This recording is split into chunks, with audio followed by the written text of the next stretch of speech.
आंगनवाड़ी कर्मचारियों द्वारा variety square में एक आंदोलन किया गया, जिसमें उन्होंने सरकार के सामने 4 मांगे रखी। माझे नाव मंगला चामट, मी आयटक युनियनची मोदा तालुक्याची अध्यक्ष असून मला हे सांगायचं आहे की आमच्या प्रमुख 4 मागण्या होत्या। पहिली मागणी होती आमची पेन्शन योजनेची, जी पेन्शन मिळते आम्हाला एक मुश्त ते 75,000 आणि 1 लाख सेविकेला ती नको आणि आम्हाला दरमहा पेन्शन मिळावी, याच्यासाठी आमची पहिली मागणी आहे।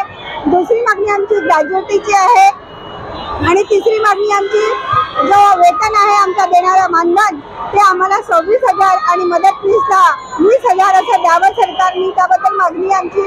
चौथी मागणी आमची आहे जे घरभाडे आहे ते आम्हाला वाढवून देण्यात यावं, त्याकरता आमची चौथी मागणी आहे।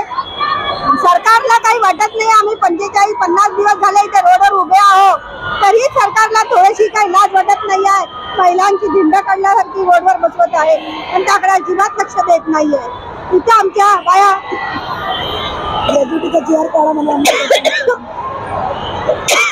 सरकारने GR काढावा आणि आमच्या आंदोलनाला विराम द्यावा।